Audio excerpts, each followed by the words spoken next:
Bom, então, mais uma vez, boa noite. Hoje a gente vai ter a satisfação de contar de uma forma inédita para a roda de conversa com dois palestrantes.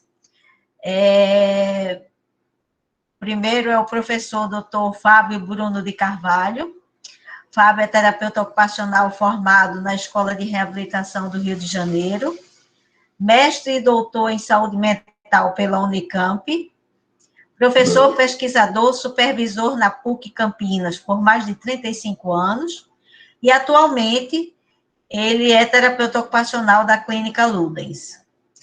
A gente vai contar também com a participação de Sara Kalimann, terapeuta ocupacional, graduada em terapia ocupacional pela Universidade de Sorocaba. A Sara tem certificação internacional em integração sensorial pela Universidade do Sul da Califórnia e está em processo de pós-graduação, de especialização em terapia ocupacional pediátrica Unileia. Eu acredito que eu tenha dito certinho o nome da pós-graduação. Então, sintam-se à vontade, e mais uma vez eu reitero a satisfação de tê-los aqui com a gente participando desse projeto de extensão. Podem começar. Obrigado, Raquel. É um prazer estar aqui participando desse encontro, dessa live. Eu estou iniciando a minha... Estou participando pela primeira vez, né? Já ia falar uma bobagem, né? Mas, de qualquer maneira, eu estou muito feliz aqui de reencontrar você, Raquel, a Neide também, e o pessoal do Recife também, que me parece que é a população principal, não é? Quero agradecer também a colaboração aí das suas monitoras. Quero agradecer também a minha querida Sara, minha colega de trabalho, e que a gente está fazendo uma parceria bastante interessante aqui na Clínica Ludens, não é? E quero também agradecer a quem vai participar. Eu não sei nem como é que se chama as pessoas que assistem lives, se são os livistas, liveiros, e etc, etc. Eu não sei que história é essa, que denominação, que conceito novo é esse, né? Mas eu quero agradecer as pessoas que estão nos acompanhando, né?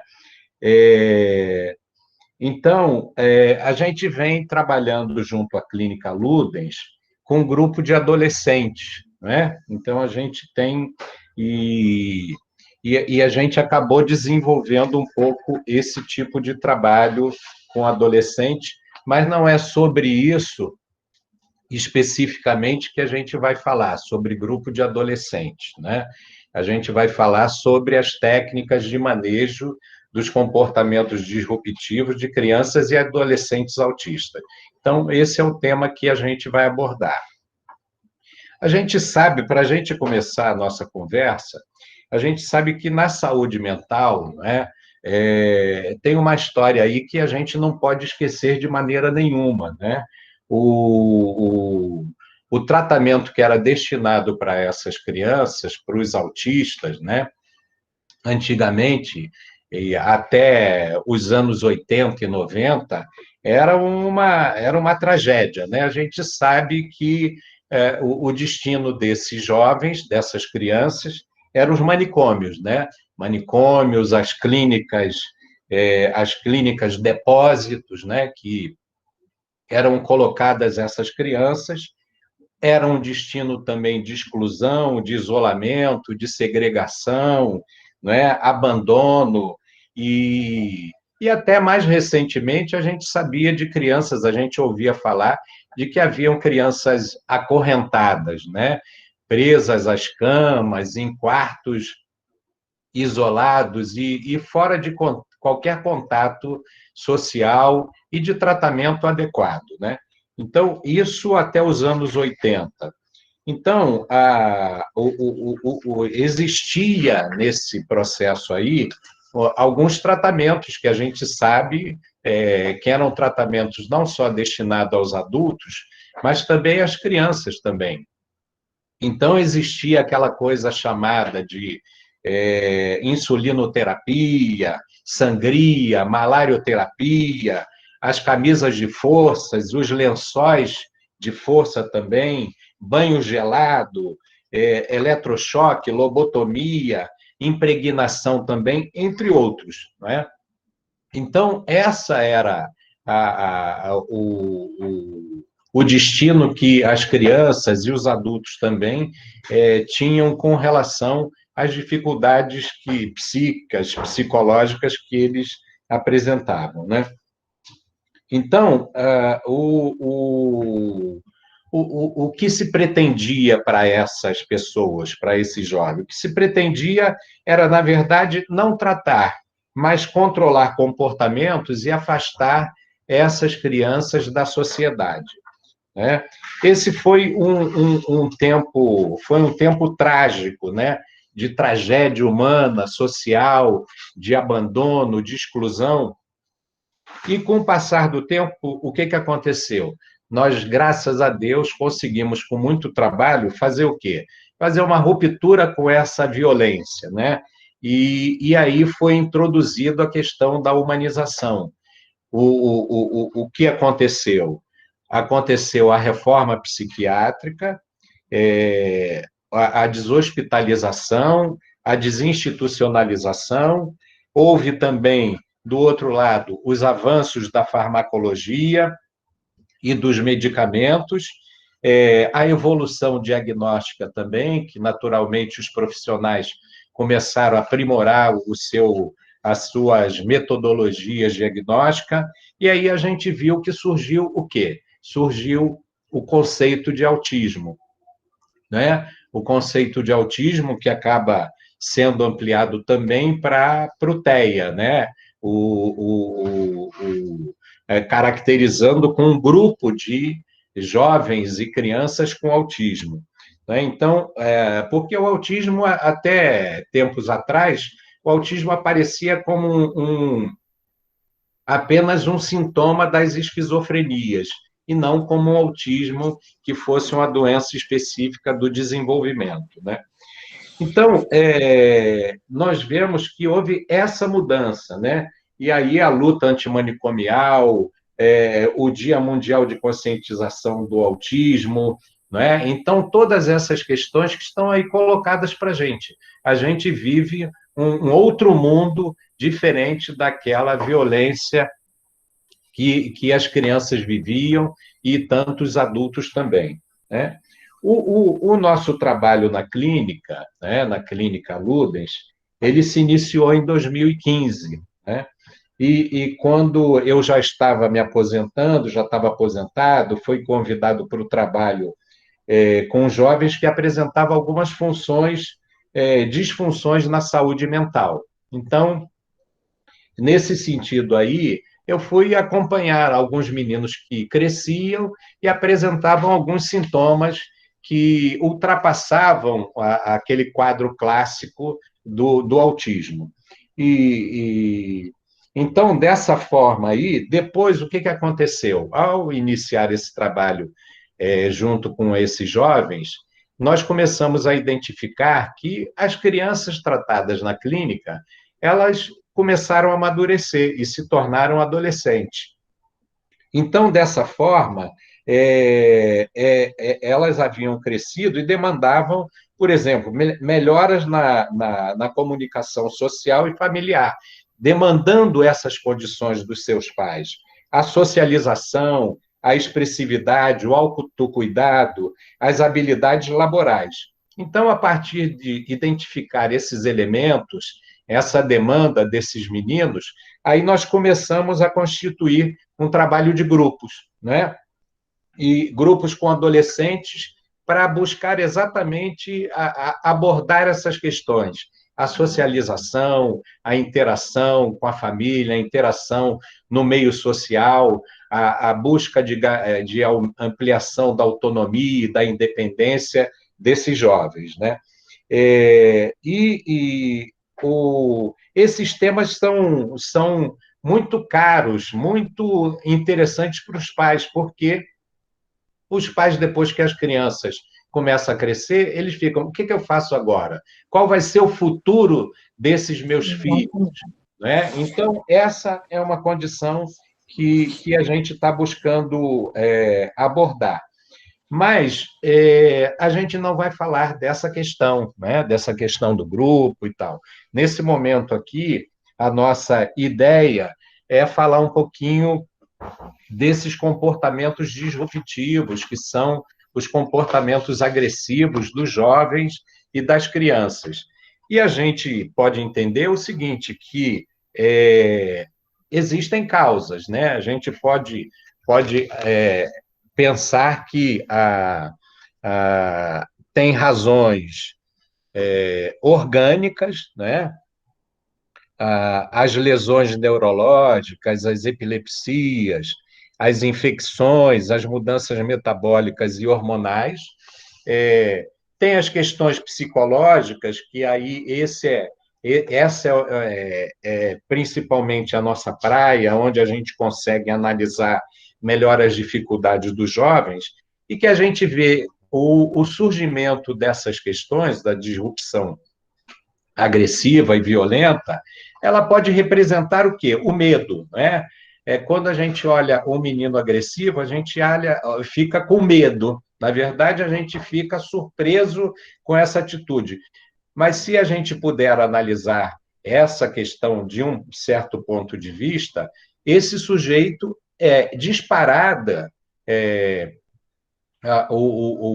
essa disrupção é disparada porque provavelmente ele pode estar com medo também, né? Então, ele se sente ameaçado, se sente perseguido, né? Então, essa é uma possibilidade da disrupção aparecer, né? Uma outra possibilidade que esse sujeito pode apresentar é o quê? Ele busca chamar a atenção das pessoas, ele quer obter atenção. Então, ele funciona de uma maneira também, a agressividade pode emergir aí, né?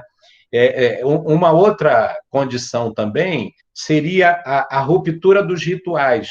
Os autistas têm muito rituais esses rituais, eu aprendi bastante na clínica Ludens e com os terapeutas que trabalham com integração sensorial, né?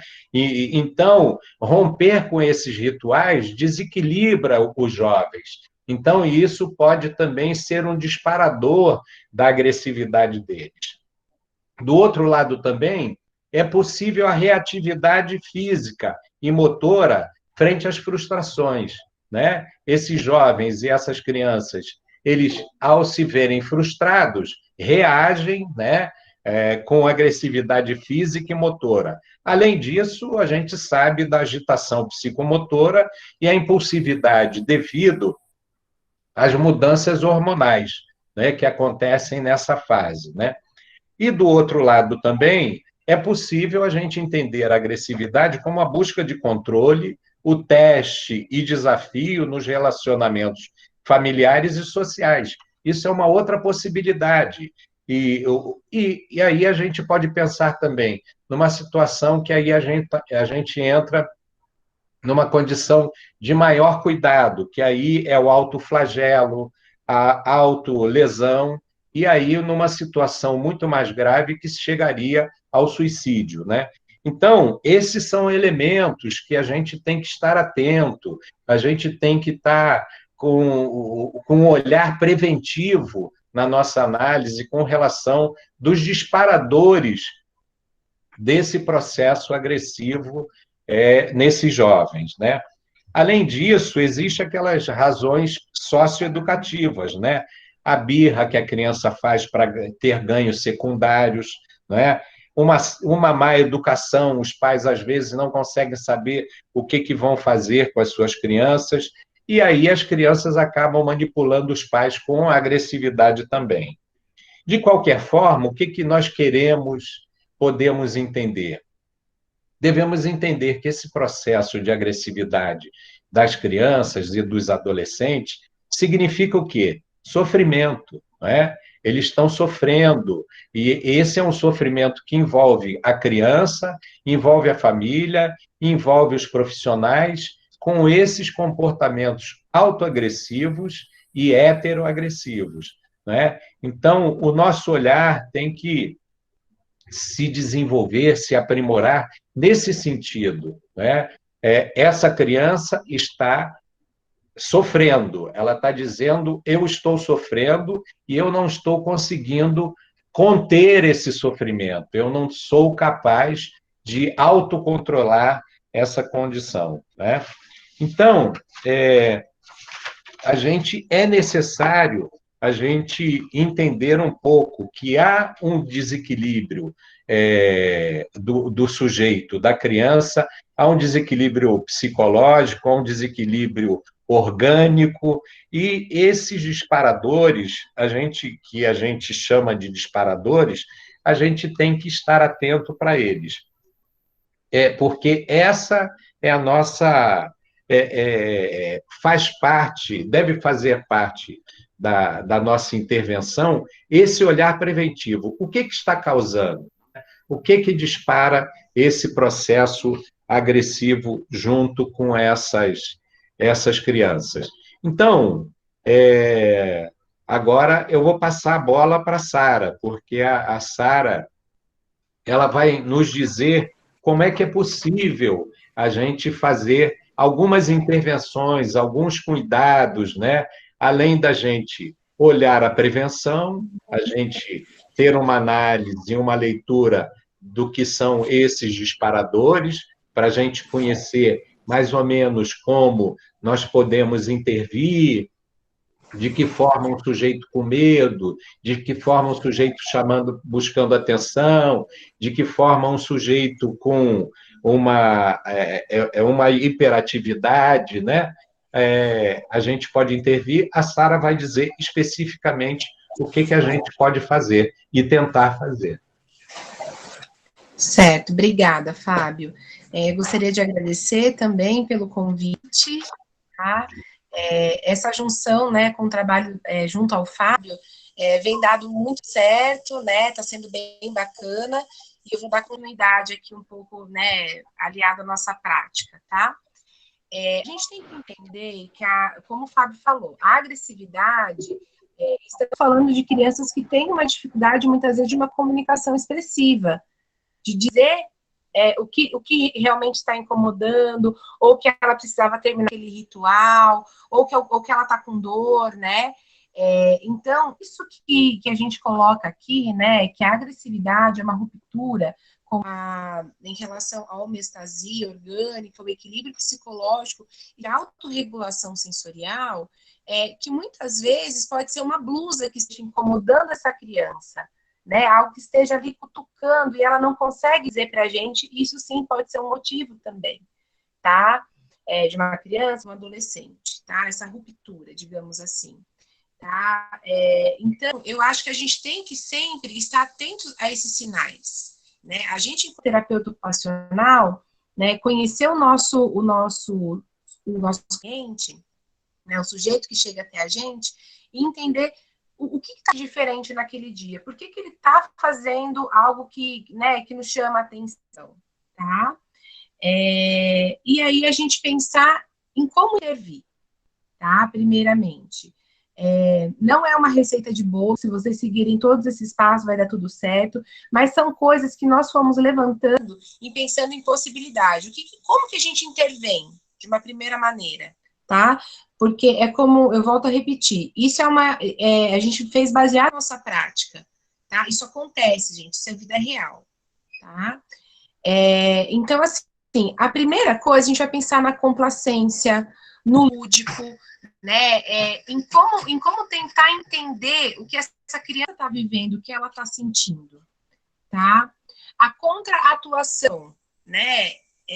A gente tentar se colocar no lugar daquela criança, daquele adolescente, fazer uma negociação, escutar o que está se passando com ela, tentar entender, porque eu acho que essa é uma grande dificuldade, né, da gente tentar separar. Às vezes a gente não consegue separar em caixinhas, O que é psicológico, o que é orgânico, às vezes vem tudo junto e misturado, às vezes é uma dor ou é a fome que desorganiza essa criança e aí isso eclode, né? Então, a gente tentar entender isso, essa escutativa, né? Tentar evitar esse processo de autoagressão, que é muito comum, né? Ou de heteroagressão, tá? Propor um acordo, propor uma combinação, um diálogo, tá? E aí, a gente fala em continência, tá? A gente pensar que a continência pode ser um limite do corpo, né? A gente começar a colocar essa criança, esse adolescente, né, numa sala menor, usar estratégias sensoriais, pode ser um colete ponderado, a gente tentar primeiro dar uma continência para aquele corpo, para aquele, né, naquele lugar, tá? Fábio, se você quiser ir completando, pode ir falando também, tá? E aí, quando a gente vê que aquela continência não deu certo, esse disruptivo veio, tá? É importante que a gente esvazie o ambiente, né? Que a gente coloque, porque é isso que a gente tem que entender. É uma disrupção com uma birra de um ganho secundário. Então, assim, se tiver mais pessoas olhando, né? A gente tá dando, entre aspas, um palco, né, para esse sujeito. Então, assim, esvazie o ambiente, fique somente com quem pode te dar apoio, né? Muitas vezes a gente tem aquelas cenas que tem pai, a mãe, a avó. Então, assim, a pessoa que tem mais manejo é a mãe, então chama a mãe, esvazia o ambiente, né, e fica junto com essa criança e com essa mãe, um exemplo. Ou o profissional que ele também tenha confiança e consegue ser continente, tá? Uma pessoa dirigir a ação, gente, isso é extremamente importante, porque você imagina algo que está te organizando um tanto, pode ser um ruído, pode ser uma dor, pode ser inúmeras coisas que nós levantamos aqui. E você imagina 3, 4 pessoas falando ao mesmo tempo. Então, assim, é importante que uma pessoa dirija a ação, né? Então, vai ser o terapeuta, vai ser a mãe, e a gente fica junto, né? Tentando mediar essa negociação, tá? Estratégias sensoriais, se necessário, né? Pode ser um tapa de pressão para que a gente acalme. Às vezes isso fica um pouco, eu acho que isso pode gerar dúvida, lá no final vou ver se eu consigo responder para vocês, tá? Mas são técnicas que a gente usa na integração sensorial como estratégias para uma autorregulação, tá? Então, assim, a gente utiliza muito tato, pressão, diminui a luz do ambiente, diminui o tom de voz, né, o número de pessoas, como eu falei. É importante também que o ambiente esteja seguro, né? Então, por exemplo, imagina um adolescente ou uma criança se jogando, batendo a cabeça. Então, assim, tira mesas, tira móveis, se possível, traga um colchão, uma almofada, algo que não ofereça risco ao sujeito, tá? Delimitação do espaço, como eu falei, também é uma estratégia. Tem algumas estratégias que a gente ouve, né, Fábio? O grupo de 8, que são 2 na frente, 2 atrás, e a gente. Mas, assim, às vezes e a pessoa tem que ter muito. Tem que saber fazer também. Então, são algumas estratégias que a gente ouve falar, mas às vezes eu prefiro usar essa questão da delimitação do espaço, tá com pessoas que conseguem ajudar nesse manejo. Tá? O apoio coletivo é importante, né? Não só de pessoas estarem junto, mas estarem atento, tá? Para não ficar, como que eu posso dizer, incongruente com aquilo que eu falei, né? De esvaziar o espaço e depois de um apoio coletivo, né? Na verdade, o apoio coletivo é nesse sentido também, tá? A contenção física, até a gente sinaliza aqui em vermelho, gente, que, assim, vamos imaginar que vocês tentaram fazer tudo isso, dialogar, né, estratégia sensorial, e nada disso deu certo, tá? Então, a contenção física, ela é o último recurso, mas que muitas vezes é necessário, tá? A contenção física nunca é gostoso de se fazer, nunca é agradável, mas muitas vezes é necessário, tá? Então, aí eu falo assim, que a contenção física tem uma regra, tá? Que ninguém deve se machucar. tá? Nem o sujeito, nem quem está fazendo. Tá? Isso é uma regra, e a gente pode ir combinando isso, inclusive. Olha, estou fazendo isso para você não se machucar, eu não quero, né? E aí a gente tem técnicas, tá? Enfim, a gente pode pensar, né, para um sujeito maior, para um sujeito menor, como que a gente faz isso sem causar lesão também, tá? Lesão para eles e para nós, tá? E aí a gente fala, aí, independente disso, né, gente, a contenção física, ela vem para tentar sanar esse disruptivo, tá? Mesmo se a gente vê que não deu certo, até a gente pedir um SAMU, né, não sei como chama na região de vocês, a ambulância do convênio, seja a guarda municipal, a polícia militar, que às vezes é necessário, dependendo da situação, a gente não pode deixar o sujeito num disruptivo, então a gente tem que entrar com uma ação, tá? Por isso que a gente coloca como opção a contenção física no sentido de continência, tá? Não de violência, tá? E aí, para a gente, pensar, né, mais um pouquinho, ser disparador da nossa discussão, é isso que a gente fala, né? Não há receita de bolo, resposta para tudo, tá? E para todas as situações, porque cada sujeito é muito singular, a situação é muito pontual, mas a gente acredita que a informação e o conhecimento são as melhores ferramentas, né, para a gente tentar sanar esse problema. Envolver e orientar a família, porque recentemente nós tivemos um disruptivo grave, né? E aí a gente conversa entre nós e eu troco muito com o Fábio assim, Fábio, a gente tem que orientar os profissionais. Será que todo mundo sabe fazer uma contenção física? Será que todo mundo, né? A gente questiona isso. E aí o Fábio me traz um questionamento, né? Uma réplica, assim, primeiro, Sara, será que os pais sabem fazer isso? Será que os pais sabem manejar? E aí que vem o disparador desse material que a gente construiu, né? Isso, será que não só os profissionais, porque a gente vê a criança, né, o sujeito, menos vezes, né, durante a semana. Mas como que é o dia a dia? Né? Se isso acontece na rotina, na escola, como que é isso? Tá? E aí a gente fala, né, uma frase que a gente coloca assim, que a manifestação da agressividade, na maioria das vezes, significa que existe um sofrimento, tá? Então a gente reforça aquilo que o Fábio falou, né? E muitas vezes é pedido de socorro, né? Depois dessa crise, a gente vai juntar os caquinhos, a gente vai entender que alguma coisa realmente não estava bem, né? E muitas vezes é o jeito que esse sujeitinho, né, ou esse adolescente encontrou de manifestar, tá? Então, visto que o sujeito perdeu a capacidade de ser continente a si mesmo, né? Eu acho que isso é uma frase que a gente tem que gera, assim, uma empatia, né? E da gente pensar, inclusive enquanto profissional, porque como o Fábio falou, até para nós profissionais, esse momento é muito duro, é muito difícil. E o que a gente recolhe depois, tá? Bom, era isso. Acho que agora, se a gente quiser abrir para perguntas, tá?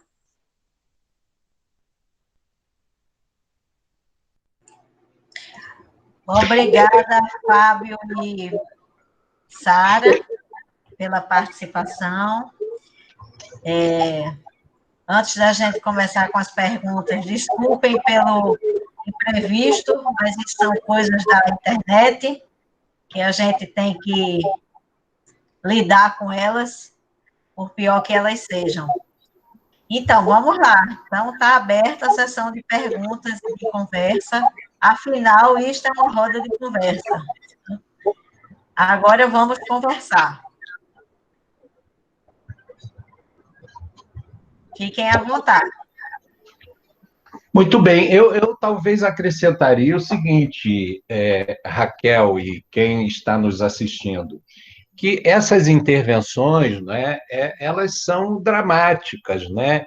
Elas são sempre, elas comprometem as crianças, elas comprometem os pais, comprometem os profissionais, mas a gente tem que entender que qual é o princípio? O princípio é do cuidado, né? Nós estamos ali para garantir o cuidado dessas crianças e desses adolescentes, e que a gente não pode perder esse sentido, porque o que nós estamos buscando? Dessa maneira, sendo continente desse jovem, dessa criança, a gente garantir o vínculo terapêutico com eles, a manutenção desse vínculo e a continuidade do trabalho, né? A continuidade do cuidado com esse adolescente, com esse jovem. Então, é necessário também a gente, num outro momento, talvez, a gente cuidar assim, como é que o profissional se sente frente a uma situação como essa? Porque ele também fica aí mobilizado, ele fica com medo, ele fica com raiva, ele fica incomodado, ele fica ansioso.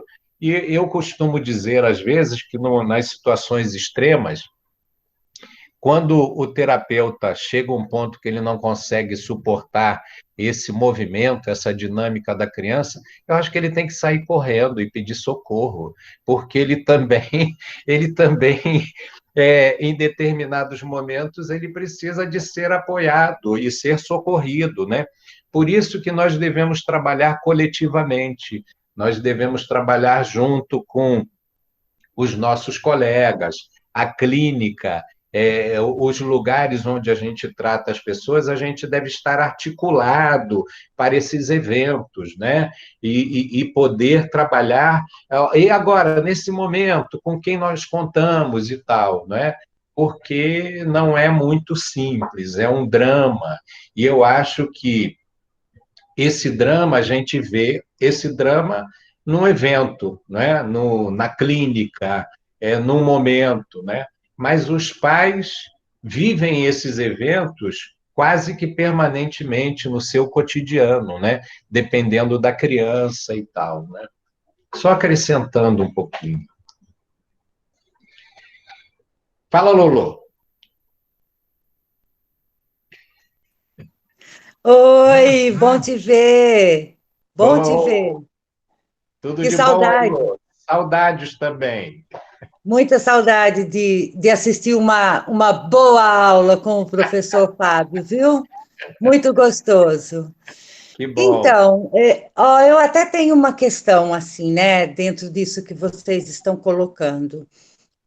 Eu não trabalho nessa área, mas assim, uma coisa que me inquieta é com relação a quando a pessoa chega na clínica, né? Que conhece-se muito pouco a respeito dos quadros, né, que essa criança, esse adolescente possam apresentar. Eu queria saber um pouquinho mais sobre como é esse processo inicial de acolhimento desse sujeito e dessa família. Quer falar, Sarinha? Fala que Falo, você... falo sim. Na clínica Ludens, a gente tem um processo, tá dando eco, né? Eu vou tirar meu microfone. Vou tirar o meu também. Na clínica Ludens, o nosso processo de acolhimento, ele refere a uma anamnese, né, somente com os pais responsáveis, e aí a gente faz minimamente 3 encontros com a criança ou adolescente, tá? Que aí a gente vai escolher qual é o melhor protocolo para avaliar, né, a gente faz observações clínicas não estruturadas também, tá? Mas sim, já aconteceram crises durante o processo de avaliação, tá? A gente sempre tenta colocar esses preceitos do acolhimento, né? Pensando que a gente não é uma porta aberta, por exemplo, como serviços públicos, como CAPS, por exemplo, né? Então, assim, minimamente a gente tem o conhecimento de como essa criança, a idade, enfim, então a gente já sabe, entre aspas, o que nos espera, né? Entre aspas, tá? Vamos colocar uma aspas aí, tá, gente? Mas, por exemplo, já aconteceu, comigo eu não tive a experiência de acontecer uma crise durante a avaliação, mas já aconteceu, por exemplo, com um colega da psicologia, tá? E aí, assim, foi um momento muito difícil de ter que fazer uma intervenção na sala de espera, Mas sim, foi um momento assim de intervenção, inclusive com contenção, isolar o ambiente, era uma criança de 5, 6 anos, mas também já aconteceu, tá, Heloísa? Então, assim, a gente usa estratégias sensoriais, né? Quando acontece um caso desse, a gente traz alguém da família por não conhecer, então, para ele não perder a referência de quem está manipulando, o que é isso, né? Um estranho me manipulando, tá? Então, a gente sempre traz a família, inclusive nesse dia, o menino, ele arrancava, assim, tuchos de cabelo da mãe, né? Então, eu distanciei a mãe, mas ele não perdeu de vista. Eu falei, aí eu fui conversando, olha, não dá para você fazer isso, não dá para você agredir, né? E eu falo que isso até é uma análise da atividade quando você vai fazer isso, né? Porque você tomar o cuidado de tirar, às vezes, um adorno, que você tenha um colar, amarrar o cabelo, tirar um brinco, né? Dependendo da roupa que você esteja, né? Contar com quem tiver por perto, traz um massageador para mim, um cobertor ponderado, para a gente fazer isso da maneira menos invasiva possível, tá? Mas foi possível de contornar, de manejar. Óbvio que naquele dia não teve avaliação, ele foi para casa, né? Mas aí ele retornou e, enfim, deu seguimento ao tratamento. Não sei se contempla a tua dúvida, tá? Deixa eu ver se eu consigo. Lolo, a gente sabe, né, que é sempre um mistério, né? O ingresso de um jovem, de uma criança, é um mistério, né? É um mistério e, ao mesmo tempo, é um prazer, né, para nós terapeutas, né? Nós queremos cuidar, né? E isso está ali no nosso sonho de trabalho, né? É cuidar dessas crianças. E ter que lidar também com essa questão da agressividade faz parte do nosso treinamento. A gente tem que estar treinado para observar, para identificar, para analisar, para avaliar que possibilidades que esse sujeito tem de ser um menino de se colocar em situações de risco, né? Ou de risco para si ou de risco para os outros, né? Essa é a grande questão. A gente tem que olhar que sinais que ele vai dando, que ele vai apresentando, né? O processo de acompanhamento com os pais também, anamnese, né? Esse protocolo de entrevista, né? A gente tem que saber dos pais, né? É difícil um pai que vive uma experiência de agressividade com seu filho, de incontinência física, né? Ele esteja tranquilo, né? Isso aí faz parte da dor do pai também. Então, olhar essa condição paterna, familiar, é fundamental. O pai está trazendo a sua queixa também, e aí a gente tem que trabalhar com a equipe para encaminhar, a gente tem que buscar o conhecimento dos outros profissionais também que já conhece essa criança, que já indicou o adolescente, para a gente criar esse nosso mapa de intervenção de trabalho, né? Então, esse é o mistério, né? E a gente tem que ir desvendando o mistério, mas isso para a gente eu acho que não é ruim, não, Lolo. Eu acho que é o gostoso da vida de ser terapeuta é fazer isso, é fazer essa garimpagem das dificuldades, das limitações e das potencialidades, porque a gente não está querendo só a miséria da criança, a gente quer que essas crianças sejam capazes de lidar de serem continentes de si próprias, né? Então, é isso, e a gente tem trabalhado um pouco, a gente tem vivenciado essa dor, né, com vários meninos. Os meninos estão lá e, de repente, surtam, né? Tem um surto e aí a gente tem que cuidar. Aí, daqui a pouco, o menino está se machucando, se beliscando, daqui a pouco está cuspindo no chão. Qual o significado desse cuspe? E de estar cuspindo no chão? É uma agressão a nós? É uma agressão a ele mesmo? Ou é um teste corporal? Ele está buscando se entender. Aí a gente fica pensando, o meu neto ele fica cuspindo, né?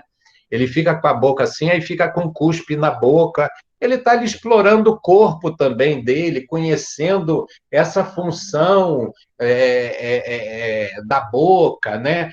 Que coisa é essa, né? Que capacidade que eu tenho de realizar isso? Do outro lado, tem meninos que são compulsivos, né? E aí, com compulsões ligadas à sexualidade também. E aí? Você tem que trabalhar com isso, tem que trabalhar com essa orientação educacional, psicossexual também. Essas coisas aparecem. Outros que são. Se você contraria um pouco aquele comportamento obsessivo, ritualístico dele, aí aquilo dispara uma crise de agressividade, né? Nós vivemos agora, recentemente também, e a gente tem que saber e aprender a ser esse sujeito, esse conjunto de profissionais serem continentes. Porque o que sobra se a gente não consegue lidar com isso, a gente não consegue administrar? Sobra o quê? A gente escapulir, fugir, escapar e perder a função principal nossa, que é cuidar, né, do sujeito, né? Mas esse é o mistério e a nossa alegria também. É exatamente isso. Eu acho que esse é o encantamento, né? É o que nos encanta. Esse desejo de cuidar, de ajudar e de conter, né? De conter. Ou dar um mínimo de condição para que essa pessoa tenha um mínimo de controle, né? Sobre as suas emoções, suas reações.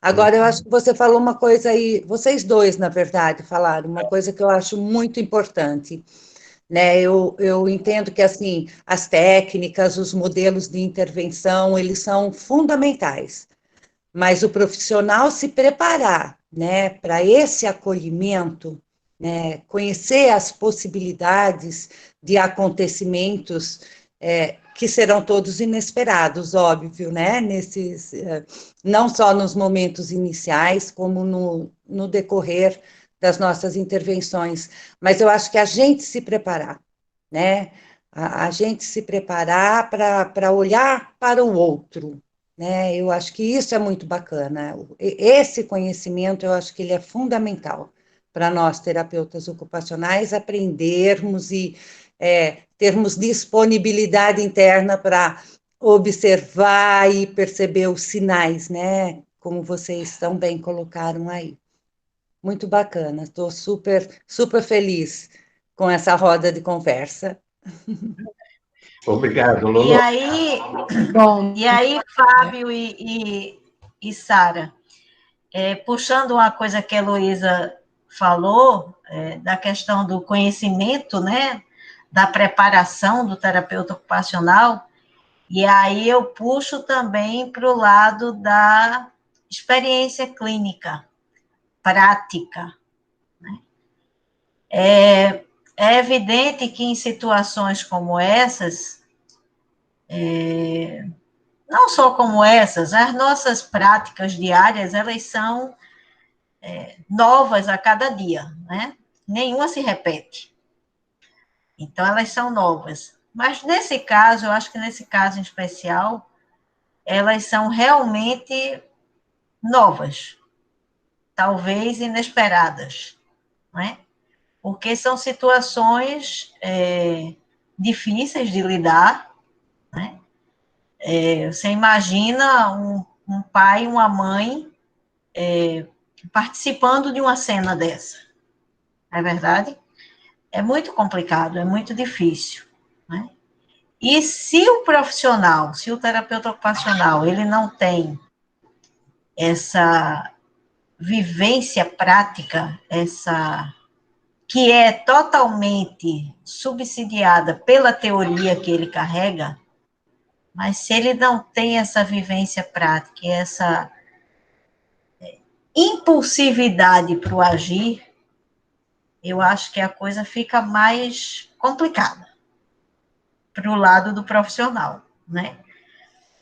Porque muitas vezes a gente tem que ser, a gente não vai encontrar em livro nenhum, faça assim, diga isso, pegue assim, não é verdade? Então, a gente tem que ir muitas vezes, eu acredito assim, até pela nossa intuição, não é? Então, assim, mais uma vez a gente vê o casamento muito forte entre teoria e prática, sem dúvida, sem dúvida. Você quer falar, Sarita? Eu queria só pontuar uma coisa, aí depois você fala, tá, Fábio? Isso é muito interessante, Raquel, que você fala, porque assim, eu sempre tive, né, como referência trabalhar com crianças, né? Quando eu entrei na TO, foi, né, por esse momento, por esse caminho. E é muito curioso que aí no começo, né, a coisa vai andando, e assim, eu sou uma pessoa muito da prática, né? Então, assim, no meu segundo semestre de faculdade, eu estava tudo quanto era projeto de extensão, projeto de iniciação científica, porque essa prática, eu acho que isso é uma coisa do profissional, né, que a gente busca. E aí eu falava que eu só não queria ir para a área da saúde mental. Eu falava, todo teu hora para saúde mental, eu não quero, né? Quarto semestre de faculdade, estou eu fazendo estágio no CAPS, amando na primeira semana, né, entendendo, vestindo a camisa. Então, assim, eu acho que esse caminho da prática, como você falou, né, eu acho, e assim, a Lígia, né, fala uma coisa que eu acho muito legal. E às vezes, sim, tem um anjinho que sopra aqui, né, a intuição, que fala, faça tal coisa, não faça aquilo, né? Eu acho que é uma junção de coisas. E a gente, enquanto profissional, né, que trabalha prática, trabalha o fazer, a gente tem que estar muito atento aos sinais, né? Eu acho que essa prática de observação que a gente tem no primeiro semestre, eu falo, desde o meu primeiro dia, né, atuando, eu não me esqueço, né? É o detalhe de como que pega no lápis, é o detalhe de como corta isso, porque alguma coisa, se tem um tremor, pode ser que alguma coisa não esteja boa, o jeito que fecha a mão, né? O que isso quer dizer? Tampa o ouvido, né? Isso, assim, em diferentes áreas que eu já percorri, tá? Então, eu acho que é só um complemento ao que você diz, Raquel. Raquel, você tem razão. Você sabe que essa questão aí é uma questão fundamental para nós terapeutas ocupacionais, a gente que é um profissional que lida com fazer, né, com atividade, com essa. E é importantíssimo que a gente treine, né? A gente desenvolva as habilidades, né? A gente fala aí no desenvolvimento de tantas habilidades dos outros, né? E a gente não pode esquecer de treinar, de adquirir habilidades, né? Para que a gente possa lidar com essas questões que são inusitadas, né? E os protocolos formais, né? As metodologias, elas não dizem nada, né? Quase nada para a gente, né? Quando a gente está aqui falando desses disparadores, eu acho que é um treino, né? É um treino que a gente tem que desenvolver de como olhar, de como perceber, no sentido de aquela maneira do sujeito se comportar, a gente pode mais ou menos trabalhar com ele, de que forma a gente lida com tal sujeito, com tais características, né? Como que a gente previne e ajuda esse sujeito. E aí a gente tem que pensar nessa nossa capacidade de associar aquele comportamento ao recurso técnico da atividade, né? A gente pensar que atividades que a gente pode favorecer o sujeito, colocar aquele comportamento dele em outro lugar, né? Isso é a velha sublimação, né? Se a gente for pensar desse contexto mais psicodinâmico e tal, é um elemento, a agressividade ela pode ser colocada num lugar mais produtivo, mais adequado, né? De maior continência, de maior escuta, né? A gente aprender a escutar, né? O que esse sujeito está querendo dizer, né? Que conflitos que ele tem, né?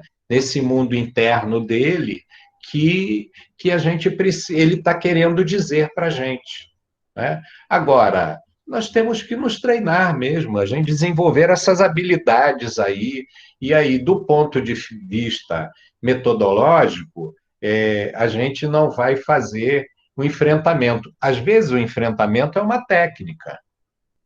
A gente delimitar para o sujeito o que ele pode e não pode fazer, né? Ele precisa desse enquadramento, né? E são técnicas. Aí você tem que olhar, esse sujeito precisa disso, né? Nesse momento, e vou enquadrar. Aqui você não vai fazer isso nem aquilo, não é? Então, tem essas coisas que a gente tem que ser mais incisivo, mais diretivo. No outro, a gente tem que ser mais frouxo, mais borocochô, deixa rolar. Faz de conta que não está nem vendo, né, o que está acontecendo, né? Então, são estratégias. Isso aí é o que você falou, Raquel, é a clínica. É só a clínica, essa questão objetiva e concreta de você ir fazendo todo dia, mexendo esses pauzinhos da clínica, essa coisa que a gente pode chamar de bruxismo, a bruxa, né? Porque estamos mexendo ali o nosso caldeirão de descobertas ali, qual vai ser a nossa poção. Às vezes eu falo para a Sara, você está fazendo magia, hein? Tu está fazendo magia aí com esses meninos, porque tem coisas que estão aparecendo que a gente nem sabe, né? Entendeu? Então, para lidar, né, com os demônios, né? Os demônios desses sujeitos, desses meninos, dessas crianças, nada como o caldeirão mágico que a gente pode ir aí mexendo ali o pauzinho e tirando experiência da clínica, né? A clínica que nos oferece isso, né? Se a gente não pratica, a gente não está ali no dia a dia da clínica, é mais difícil. É possível a gente fazer, é possível até em teoria a gente construir teoricamente as coisas, mas clinicamente é só com a mão na massa, né? Só mexendo o caldeirão ali é que a gente pode conseguir criar essas habilidades. E uma coisa assim, Fábio, isso que é mágico, né, da terapia ocupacional, quando você fala de magia, né, me vem assim, muitos relatos, muitas fotografias, né, das nossas intervenções em conjunto, e como é legal a terapia ocupacional, que é isso, o movimento, a gente entende como uma habilidade, né, a cantoria que vem de uma forma, às vezes, desordenada, né, aquela parece ópera, mas é um choro, enfim, né? E a gente começa a validar isso. E eu fico pensando em que espaço, né, que esses sujeitos que a gente acolhe, né, nessa prática, tem espaço de cantar, tem espaço de pular, tem espaço de correr igual um maluquinho aí, porque precisa correr, eu preciso correr, mas o tempo todo senta, fica quieto, não fala, não grita, não chora. E assim, ele está falando de uma necessidade, né? Então, eu acho que esse espaço, né, que a gente tem uma ferramenta muito rica, né, a terapia ocupacional, que é esse espaço do próprio fazer, da valorização das habilidades, né? Não de uma, vou usar uma palavra esquisita, mas não de uma normatização do fazer, né? A gente tem, pelo contrário, a gente tem uma valorização do fazer, do jeito que aquele sujeito faz, como ele faz, e se não tá bom, como que a gente adapta para ficar bom? Né? Eu acho que isso é um pouco da magia, né? E aí a gente tem uma fala que a gente tem, né, assim, surpreendido, na verdade, né, com essa intervenção, que é uma fala corriqueira, do limão, a gente está fazendo uma bela de uma limonada, tá? Espero em breve falar para vocês que ela é suíça, porque está ficando muito jóia.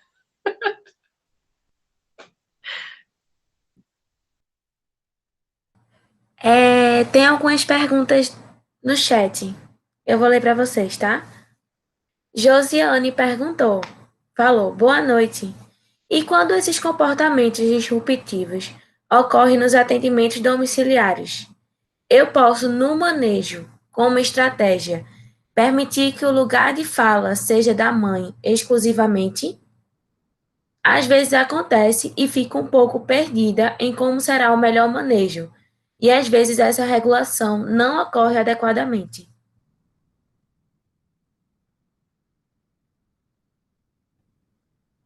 Vai, Sarita. Tá, vamos ver se eu entendi, tá? Se eu não entendi, depois a Josiane dá um pitaco aí, ó, faltou, tá bom? Eu acho que a experiência, né? Voltando a falar de experiência, tá, gente? Para ratificar isso, né? Eu acho que o ambiente domiciliar já é um ambiente de controle daquele sujeito. Então, já começa por aí. Quem é você? Eu estou na minha casa, no meu lugar, quem é você? Tá? Mas a gente volta a falar, né? Que comportamento disruptivo é esse? É para chamar atenção? É dor? Né? Ou ele não quer que você chegue dentro do quarto dele? Eu acho que a gente tem que entender um pouquinho mais do que esse comportamento quer dizer. Né? Muitas vezes a gente tem... por exemplo, eu tive uma experiência agora nesse processo da pandemia, de um paciente que, assim, ele deixava a gente fazer atividade na varanda, mas não podia chegar no quarto dele, né? Ele me colocava para fora. Então, assim, não adiantava eu tentar lá. A terapia era um fiasco, era o tempo todo tentando manejar isso, controlar essa agitação psicomotora, mas depois de um tempo eu entendi que na varanda rolava. Então, eu acho que... E aí, você fala dessa culta da mãe, sim, eu acho que tem que ter, mas eu acho que antes disso a gente tem que entender o que esse sujeito quer dizer para você, né? E aí a gente complementa com a fala da mãe, a gente com certeza escuta e acolhe, mas eu acho que, assim, como foi falado, no ambiente domiciliar, quem manda naquele lugar? Quem é o rei, a rainha, né, desse espaço? Tá? Olha, eu acho que o trabalho domiciliar é um outro campo, né? Um campo de uma outra complexidade, né? Mas se a gente se dispõe a fazer esse trabalho, eu acho que a gente tem que chegar nesse lugar e analisar também, né? Fazer uma leitura sobre essas relações, qual a qualidade dessas relações. Relação pai, mãe, criança, não é? Como é que eles se localizam, como é que eles se organizam, né? Para a gente entender essa dinâmica familiar. É outro patamar de conversa, né? Então, eu acho que, de novo, é a gente conhecer esse processo, essa metodologia de avaliação, que a gente fala assim, avaliação é um procedimento inicial que a gente tem. Avaliação é permanente e é fundamental. Se você não avalia e não analisa aquela estrutura familiar, aquele relacionamento do pai com a mãe com a criança, a gente não consegue entender por que essas coisas acontecem. E aí, se você conhece, que você identifica essa dinâmica, é possível você orientar o pai e dizer, ó, espera aí, deixa que eu falo, não é? Ou, agora você fala, agora é a hora de você dizer qual é o procedimento. Se você não tem esse conhecimento, você vai ficar vai ficar perdida, né? Você vai ficar, e agora, o que eu faço? Eu sou quem nesse lugar? Eu sou uma terapeuta, eu sou uma visitante, eu sou um parente, eu sou um amiguinho, ou eu sou nada, né? Então, a gente tem que construir o nosso papel, construir a nossa ação nesse lugar, a partir de quê? a partir do conhecimento, avaliando de maneira adequada o que a gente pode, como é o funcionamento e a psicodinâmica daquela família, né? Entendeu? Porque aí a gente vai focar o nosso trabalho nesse lugar, nessa intervenção, com um olhar assim: eu estou fazendo isso porque eu estou querendo isso, eu estou querendo que essa mãe oriente melhor essa criança, não é? Eu estou querendo que essa criança respeite essa mãe, não é? Então, é um pouco nesse caminho. Temos que voltar aos procedimentos mais elementares de avaliação para organizar o nosso processo de intervenção. E eu acho que também, quando você entende essa família e o ambiente, você trabalhando lá, você tem que ser referência também, né, para a criança. A criança tem que entender que, por mais que esteja na casa dela e que a família também está presente, mas você é a pessoa de referência. Você que está comandando a situação. Então, acho que sim, cabe com a mãe intervir em alguns momentos, mas que em outros vai ser necessário que você mostre que você está lá, até para instruir mesmo a mãe de como agir, né? Não sei, posso estar. Eu acho que é mais ou menos simples. Quais são os objetivos? O que ela está querendo? Né? O que você quer com naquela intervenção domiciliar? Né? Tem que ter os objetivos. Né? Então, e os objetivos são construídos a partir de um processo de avaliação, de um olhar analítico, de um olhar que permita você construir o que eu quero fazer. Senão, se você não sabe o que está fazendo ali, junto àquela família, junto àquela criança, é melhor não fazer. Né? Pessoal, fiquem à vontade para ligar os microfones e fazerem pergunta também, tá? Tem outra pergunta no chat, de Ângela. Na atenção básica, como poderíamos ajudar as famílias a lidarem com esses comportamentos dos adolescentes?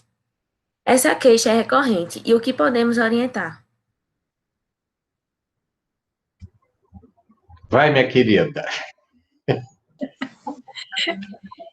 Eu acho que a adolescência, né, por si só, já é um turbilhão de emoções, né?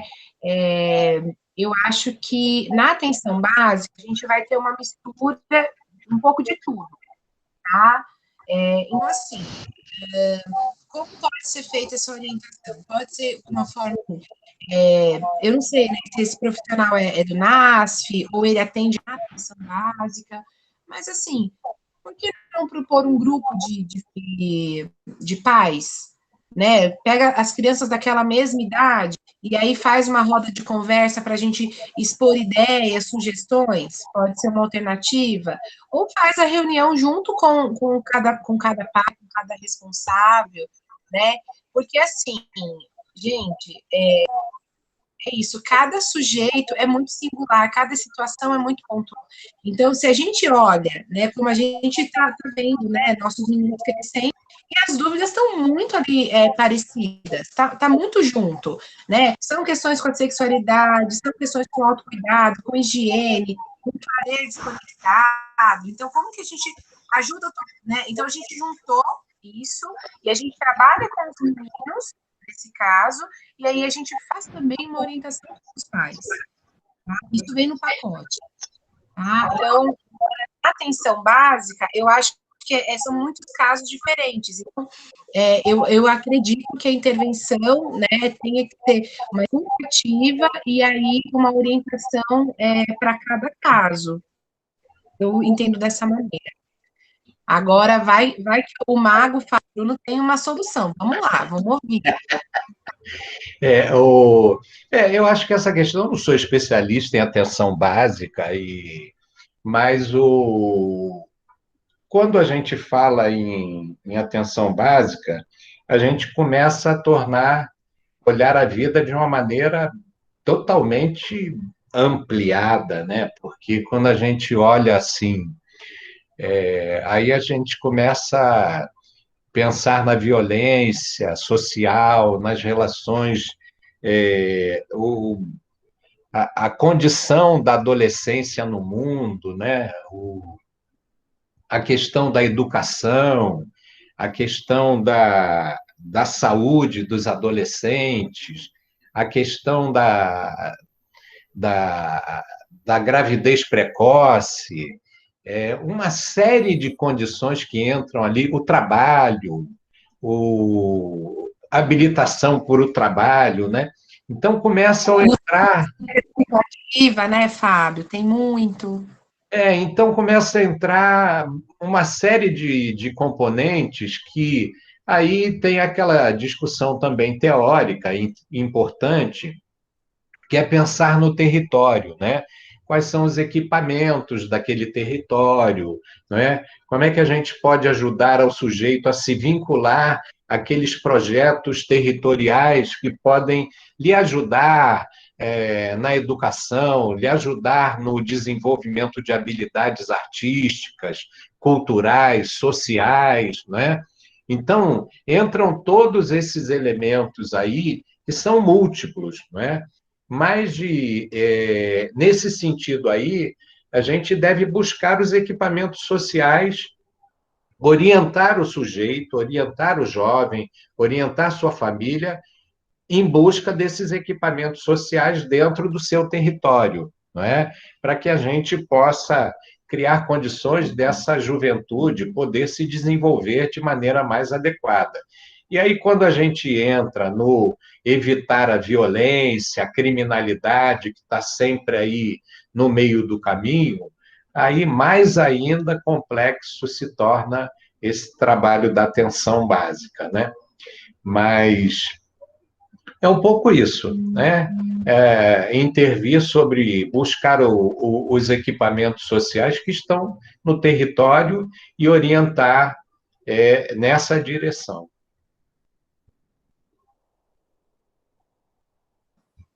Outra pergunta, de Mariana. E quando a família não segue as orientações, como vocês lidam com isso?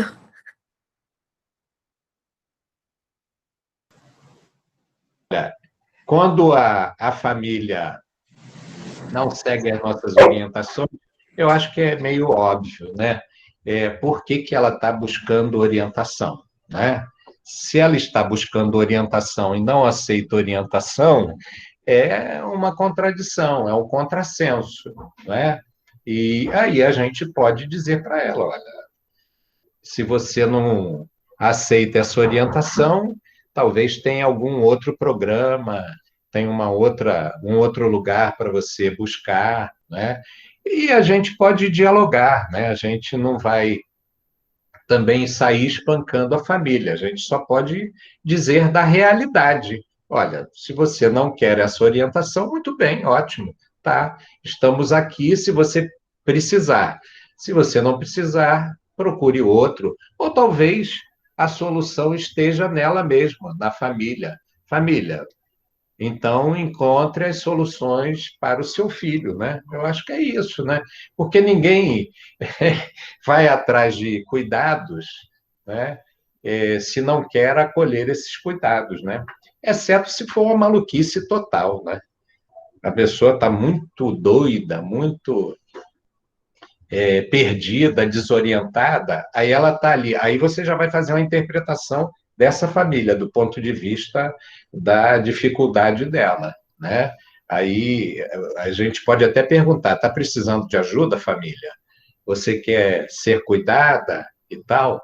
Aí, né? Porque se ela não aceita a orientação para o filho, talvez aceite para ela mesma. É uma saída. Olha, encontrei a saída.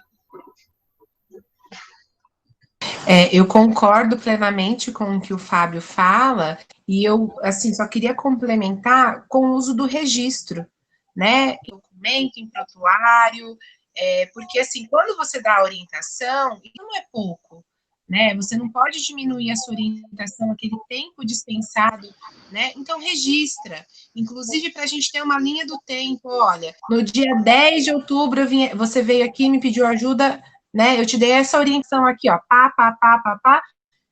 E aí? O que aconteceu que você não seguiu? Você já está aqui no dia 17, né? Um exemplo, me chamando de novo porque aconteceu o mesmo problema, né? Eu acho que essa responsabilização também é importante, né? Eu acho que isso faz parte do processo terapêutico, tá?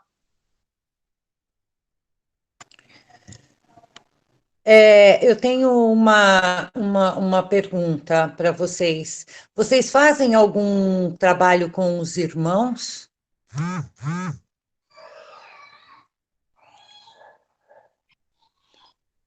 Eu fiz essa pergunta. Seu microfone está desligado, Sara. Nós temos também irmãos. Uhum. Até porque, assim, eu tenho visto muito poucos artigos, né, sobre os irmãos, muito poucos. Parece que a questão ainda fica muito centrada, óbvio, não tem muito como fugir disso, mas a atenção fica voltada para os pais, né, ainda, apesar das evoluções, na mãe, na maioria dos casos, mas me preocupa a questão dos irmãos, né, como os irmãos lidam com essa situação, porque eles também estão em sofrimento, né? Lolo, essa é uma questão fundamental, né? Eu acho que a gente precisaria de fôlego, né? É. Fôlego, assim, para a gente poder investigar essa questão, né? A gente tem experiências pontuais, né? Porque às vezes tem alguns meninos que são gêmeos, né? Tem outros irmãos que colaboram, tem outros irmãos que têm dificuldades, né? E aí tem essa coisa da relação familiar, que é uma relação complexa na vida de todos nós também, né? E tem os seus detalhes, né? A ciumeira, como é que se desenvolve um, como é que se desenvolve o outro. Aí aquela coisa que a família fica às vezes super protegendo aquele que tem de maior dificuldade, né? Aí cria um conflito com outro menino também que aí não se desenvolve plenamente porque os pais dão mais atenção para aquele outro, né? Então, eu acho que tem uma análise aí que a gente precisa investigar, entendeu? Mas são experiências pontuais, né? Que não são experiências com uma possibilidade da gente definir com clareza como é que isso acontece, né? Que determinantes essa relação familiar define o tratamento, o acompanhamento desse jovem, né? Se é mais prejudicial ou se é mais favorável. O que a gente pode pensar é quanto mais saudável a família, mais integrada, mais orientada, mais acolhedora do ponto de vista das orientações, melhor, mais produtivo e mais favorável é o desenvolvimento da criança, né? Então, isso na, na teoria, né? Na teoria, a gente pode pensar assim, mas do ponto de vista das observações, como você falou, né? A produção científica aí ainda é limitada. Não, você que Bastante. está investigando isso, olhando, você está vendo que são poucos os artigos que tratam desse tipo de questão. Na nossa experiência, é coisa pontual, né? Que a gente olha um irmão gêmeo com dificuldade, o outro sofre, esse sofrimento que a gente identifica de uma maneira mais focal, né? E não nós poderíamos pensar assim, vamos fazer um estudo de casos, né? Fazer um estudo de casos para analisar a relação. Isso é possível, mas é um estudo de caso, não é uma análise mais geral que possa Mais dizer ampla, né? de outras variáveis, né? Entendeu? Não sei se Beleza. a Sara quer falar, complementar alguma coisa. Tá completo. Obrigada, gente. Obrigado a você, Lolo. Tem mais uma pergunta no chat. Antes de falar da pergunta, eu acho que na área da psicologia deve ter mais artigos falando sobre os irmãos, não? Porque eu acho que deve puxar mais para psicologia. Não tem, não? Também não? Não, muito pouco. O que tem, não tem especificamente no campo da terapia ocupacional. Os artigos que a Ah, gente encontra, eles são mesmo mais da área da psicologia, que tratam mais da construção de afeto, né, das uhum, relações fraternas, mas nos interessa, né, e muito como que esse sujeito está inserido dentro desse núcleo familiar, né, e como essas relações estão acontecendo, sim, né, então, mas assim, mesmo na área da psicologia, a produção científica, ela é bastante limitada ainda. tá bom. Eu É, achava Lolo, que Lolo, mais. você que ainda tá na universidade, né? Me aposentei também. Ah, então tu vai fazer um freelancer aí para fazer uma pesquisa. A gente pode É, costurar uma conversa eu acho sobre que é essas muito bacana. possibilidades, né? Ah, Seria muito bacana, porque eu não vejo assim muito esse olhar, sabe? uhum. Então isso me preocupa, né? Porque esse sujeito está lá, tá nesse meio, nesse contexto familiar, né? E eu acho Isso. que Mas a criança ela se torna o problema da família, o irmão ele tá mais como um apoio. Se o irmão tiver diferença de idade grande, ele vai ser o cuidador também, cuidador referência muitas vezes. Então, o foco fica todo na criança, que, enfim, e o irmão ele fica apenas como mais uma pessoa da família que tá ali na casa só. Muito bem, essa é uma Bruno. das possibilidades, né? É, muito É bem, Bruno. uma. A Bruna já pode ser nossa convidada para fazer parte dessa pesquisa também. Ela já está dando ideias aí. Bora lá, Bruna? E vamos juntar com a Raquel também, botar a Raquel nesse rolo aí, que ela trabalha com as crianças. Ela que está aí nesse meio ainda, na universidade, está com um grupo de pesquisa aí sobre a infância. Tá certo? Exatamente. Vamos embora, vamos embora. Você Ô, gostou, Fábio, né, de Raquel? brinde, a gente Eu vai passear. gostei. De brinde, a gente vai passear para lá, que é bom também. Eu gostei. Liz perguntou no chat. Queria saber sobre o uso de práticas integrativas, como a aromaterapia, na prevenção do surgimento de comportamentos disruptivos, bem como no auxílio que dão no processo de regulação.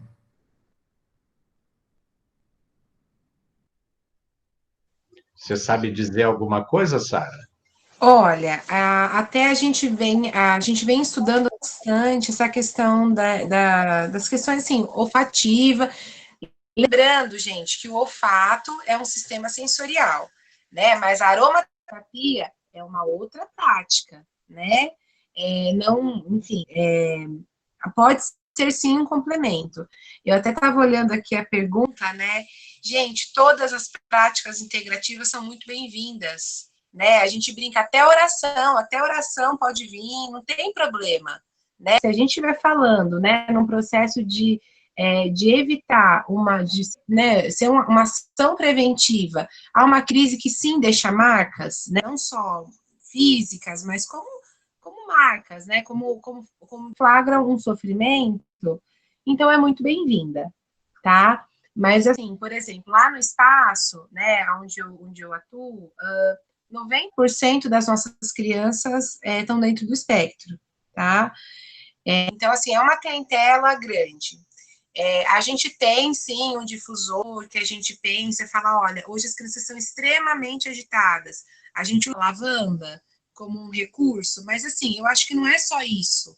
Entende? Isso que eu quero dizer. Eu acho que podem, sim, auxiliar, mas não é só isso. Tá? Eu acho que é um conjunto de ações, tá, que vem para colaborar com a prevenção. Mas eu acho que sempre quando a gente fala, né, de uma intervenção, Antes disso, a gente está falando de uma observação, tá? Eu acho que nessa nossa roda, né, nesse papo gostoso que a gente conseguiu fazer hoje, nessa noite, eu acho que fica muito isso, né? Como é rico essa observação, esse cuidado, tá? Para a gente ver o que vai encaixar melhor naquele momento, tá?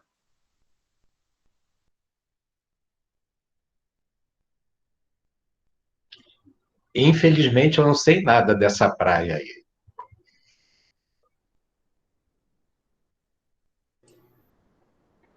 Alguém tem mais alguma pergunta?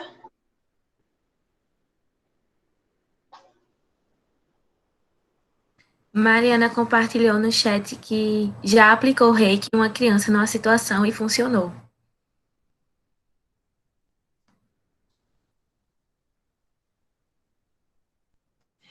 Eu acho que é isso, gente. Tudo é muito bem-vindo, tá?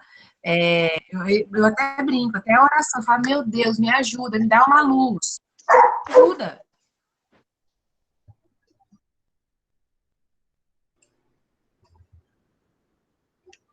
Alguém tem mais alguma pergunta? Mais algum comentário?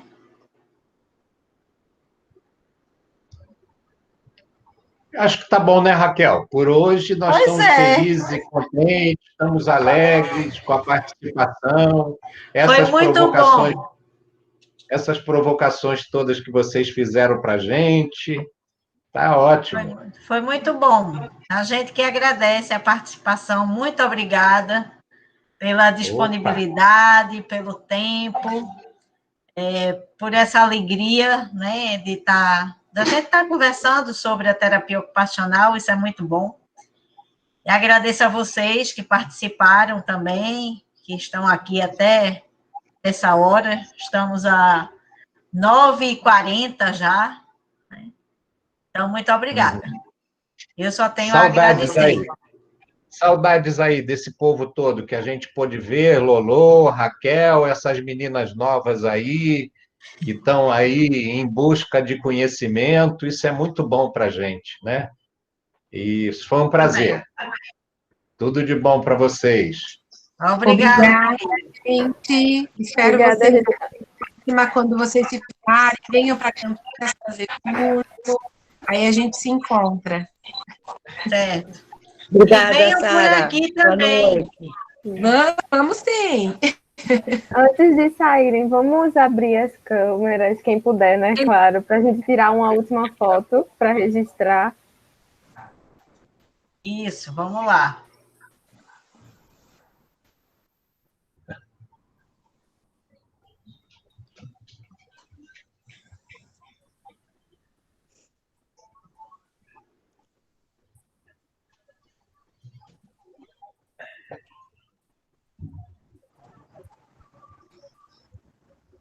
Tá desligado o microfone, Laís. Pronto, foi. Tirei já. Obrigada, gente. Boa noite, gente. Ok, pessoal, Tchau, a gente gente. vai divulgar as próximas rodas agora do mês de novembro. Daqui a pouco a gente está divulgando.